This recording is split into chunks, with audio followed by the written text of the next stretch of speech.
सूमू लिरुयतिही, रुयत देखना। रुयत शरीयत का मदार है। चांद का होना नफ्सुल अमर में, इस पर मदार नहीं, रुयत पे मदार है। विलादत हो चुकी हो चांद की, हो सकता है रुयत ना हो, तो चांद की विलादत के बावजूद हुक्म नहीं लगेगा कि रोजे शुरू हो गए हैं या ईद उल फितर आ गई है, हालांकि चांद मौजूद है। क्योंकि यह नहीं है सूमू ले वजूद ही या सूमू ले वलादत ही, हुक्म है सूमू ले रोयत ही, उसकी रोयत पर। इसीलिए फरमाया फ़इन गुम्मा अलैकुम, 29 तारीख को बादल हैं, तो बादल होने पर चांद नजर नहीं आया, हो सकता है तुलू हुआ हो, तो वजूद के बावजूद उसे शुमार नहीं किया जाएगा। क्यों? रोयत नहीं पाई गई, अगरचे वजूद कहीं उसका यकीनन है। आज धांधली ये हो रही है, फल्कियाती चांद को बसरी चांद कहा जा रहा है और टेलीस्कोप या आलात से देखने को बसरी रोयत करार दिया जा रहा है। और जो सरासर कुरान और सुन्नत के खिलाफ है कि चांद बढ़ता है घटता है इस तरह, ये तो किसी से पोशीदा नहीं कि इसमें किसी बड़ी साइंस या टेक्नोलॉजी का कोई दखल हो। तो कमरी माह के जो पहले 2 हफ्ते हैं, इनमें मुसलसल बढ़ता रहता है और यहां तक कि इसका दायरा मुकम्मल हो जाता है, और इसके बाद जो 2 हफ्ते हैं उनमें घटता घटता घटता बिल आखिर गायब हो जाता है। यह है इसके पूरे महीने का फंक्शन। 2 हफ्ते बढ़ता है, 2 हफ्ते घटता है। जिस वक्त बिल्कुल गायब हो जाता है तो उसकी अगली घड़ी फिर बढ़ने का सफर शुरू करता है। वो घड़ी चांद की विलादत की घड़ी होती है। अगरचे सदियों पुराना है मगर हर महीने फिर पैदा होता है। पैदा होने का क्या मतलब है कि जब पूरा घट गया, धागे जैसा भी नहीं रहा, फिर जिस वक्त इसने बढ़ने का आगाज किया तो यह है विलादत। यह कौन सी हालत होती है? यह वो हालत है कि जिस हालत में सूरज और चांद एक सीध में होते हैं 0 दर्जे पर, तो इसको एक तो किराने शम्सो कमर कहा जाता है कि सूरज और चांद का मिल जाना, और इसी को ही इल्म फल्कियात में विलादत कमर कहा जाता है कि जिस वक्त करीब तरीन होकर एक सीध में आकर आगे फिर दूर होना शुरू किया कुर्ब के बाद, तो दूर होने का जो आगाज है पहला, चांद जो सूरज से दूर होने लगा, यह है उसकी विलादत। विलादत और है, तुलू और है। यानी जिस वक्त चांद की विलादत होती है तो गोलाई पूरी होने तक चांद को 350 घंटे दरकार होते हैं कि चांद की टिकिया पूरी हो जाए। पहली का, दूसरी का, तीसरी का, वो 14वीं तक उरूज, ये 350 घंटे उसकी गोलाई पूरी होने में लगते हैं। और 350 घंटे अगर यानी पूरा चांद नजर आने के लिए गोल 350 घंटे दरकार हैं, तो उस पूरे चांद का थोड़ा सा हिस्सा देखने के लिए, मामूली सा उसका हिस्सा, 1% चांद का हिस्सा 1% नजर आने के लिए भी उस हिसाब से 3.5 घंटे विलादत के बाद दरकार हैं। कि विलादत जब हो चुकी हो उसके बाद 3.5 घंटे गुजरे तो फिर चांद के 100% में से 1% हिस्सा नजर आ सके, और वो इंसानी आंख नहीं देख सकती। 1%, चांद का सैकड़वां हिस्सा। तो इस बुनियाद पर इस बात पर इत्तिफाक है कि जब चांद की विलादत हो जाती है उसके बाद वक़्त गुजरेगा और उसकी तकरीबन 20 घंटे जरूरी हैं कि विलादत के बाद 20 घंटे गुजरे हुए हों तो फिर इंसानी आंख के देखने के काबिल होता है, वरना इंसानी आंख से देखा नहीं जा सकता। और फिर ये 30 घंटे से आगे इसमें वक़्त हालात के लिहाज से ज्यादा भी होता है कि कभी 24 घंटे का होगा तो फिर नजर आएगा। आगे जाकर मजीद वक़्त की जरूरत पड़ेगी, हालात की तब्दीली के साथ साथ 30 घंटे गुजरेंगे तो फिर जाके नजर आएगा। अब इन सारी सूरतों में चांद है तो मौजूद, फल्कियाती चांद, मगर नजर नहीं आ रहा। अब साइंसदानों ने कोशिश की कि हम दूरबीन से देख लें, और ये जो टेलीस्कोप, खुर्दबीन वगैरह से देखना ये शरन मोतबर नहीं, क्योंकि शरीयत जब जाहिर हुई अरब के अंदर, जब रसूल पाक सल्लल्लाहु अलैहि वसल्लम ने हुक्म फरमाया सूमू लिरुय्यतिही, अगर ये देखना टेलीस्कोप के जरिए होता तो फिर सदियों तक शरीयत मुंतजिर रहती कि कभी टेलीस्कोप बने तो फिर रोजा आए। शरीयत ने खुर्दबीन पे बुनियाद नहीं रखी। ये जो नेक्ड आई, सिर्फ आंख का, इंसानी आंख का देखना, यानी नजर जो उमूमी है इंसान की, कमजोर नहीं, उस पर मदार रखा गया। कुछ लोग कहते हैं कि उस वक्त तो खुर्दबीनें नहीं थी, ये नहीं था, वो नहीं था, अब सब कुछ है, तो हमें इससे मदद लेनी चाहिए या इस पर फैसला करना चाहिए। जुज़वी मदद के तो हम भी कायल हैं, मगर इस पर मदार नहीं। क्यों मदार नहीं?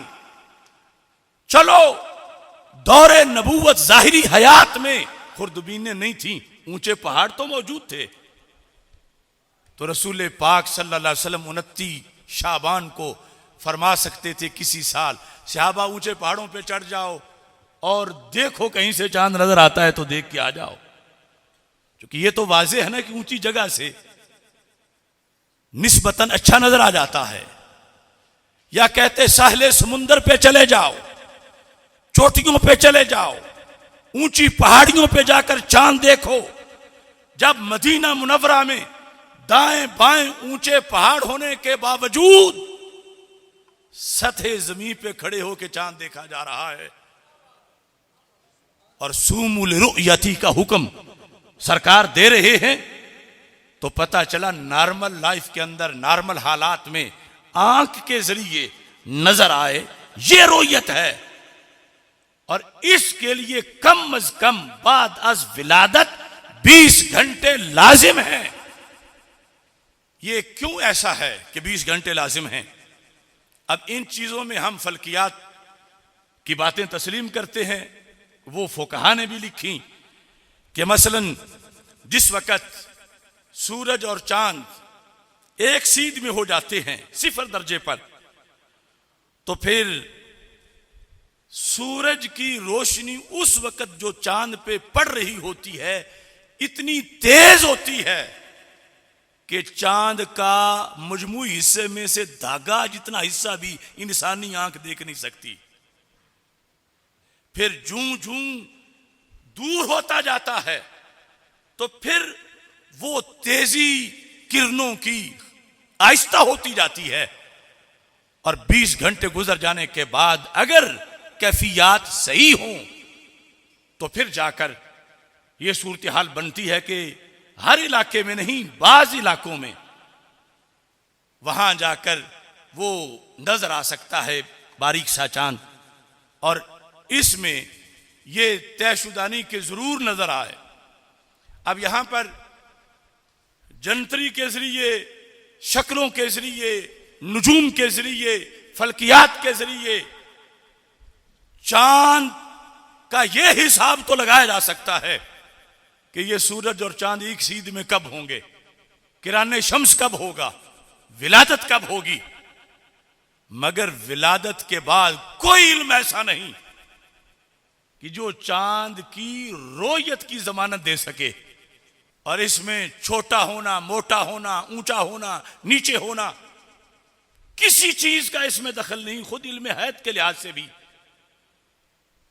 कि जिस वक्त इतना पता चला इल्म अफलाक के जरिए से कि अब एक सीध में है या फलां तारीख को एक सीध में होंगे, एक साल कोई पहले कह दे, 10 साल कोई पहले कह दे, मजीद महारत से।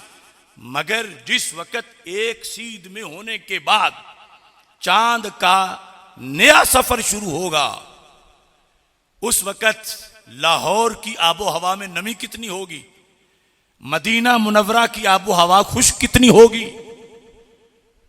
उस वक्त कैफियत क्या होंगी, उन कैफियत के लिहाज से सारा हुक्म तब्दील होगा।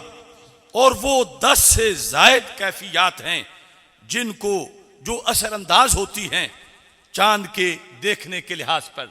मसलन फल्कियाती कैफियत जो हैं उनमें से सबसे पहले यह है देखने में कि चांद की उम्र कितनी है। नंबर 2, चांद का सूरज से जावियाई फासला कितना है। नंबर 3, सूरज का उफक से नीचे होना किस कदर है।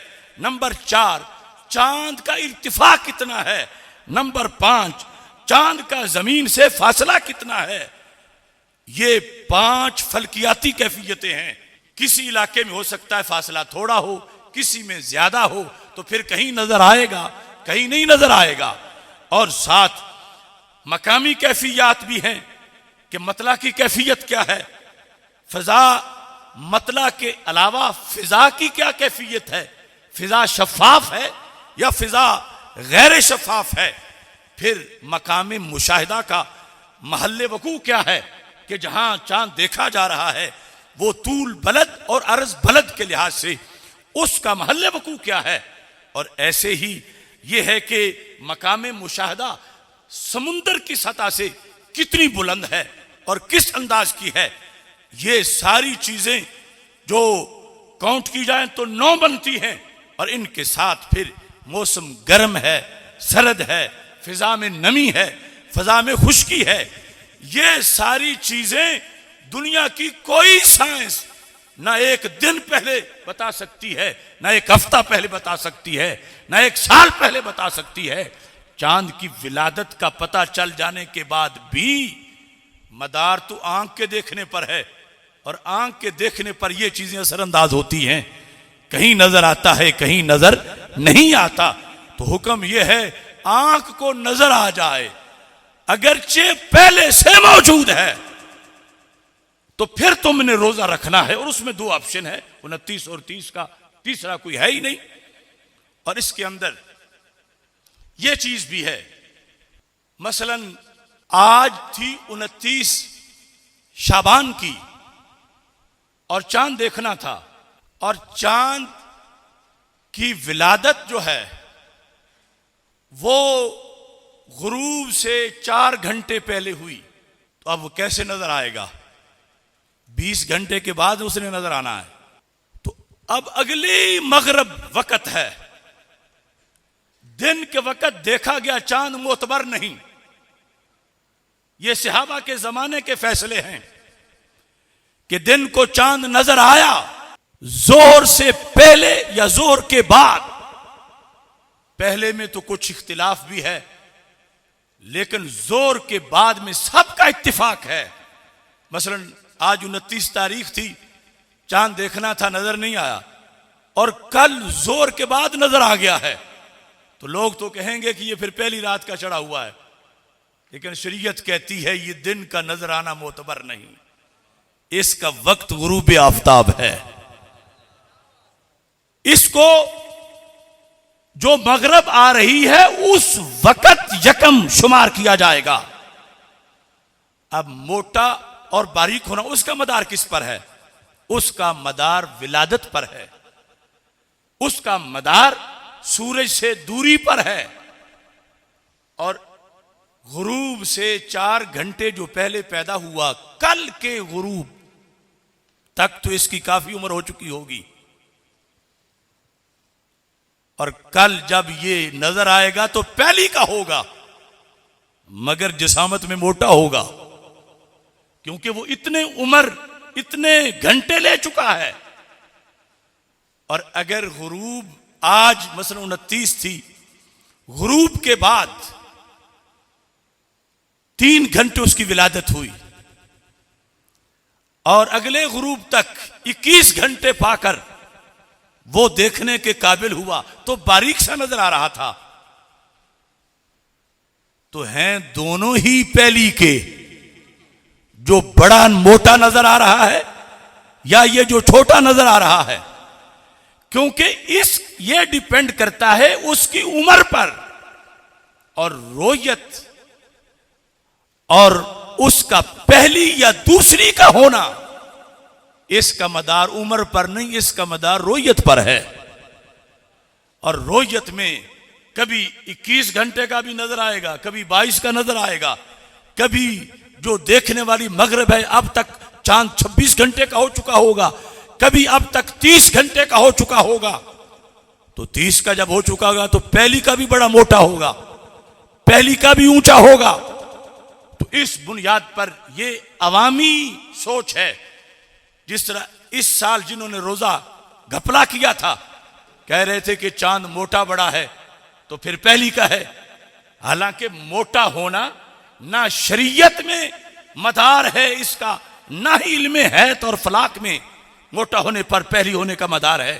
पहली का मदार जो होगा वो उसके रोयत और तुलू के लिहाज से है, जबकि मोटा होना उम्र के लिहाज से है। तो वो जितना पहले पैदा हो चुका है, क्योंकि कभी मगरब आने तक 29 की मगरब उसे थोड़ा टाइम मिलता है, कभी 29 की मगरब आने तक ज्यादा टाइम मिल चुका होता है। तो जब ज्यादा टाइम मिल चुका होगा तो फिर वो मोटा हो चुका होगा। तो इस बुनियाद पर ये बुनियादी चीजें हैं कि जिनके अंदर अब हम तय करके फलकियाती चांद को बसरी चांद नहीं बना सकते। फलकियाती चांद और है, बसरी चांद और है।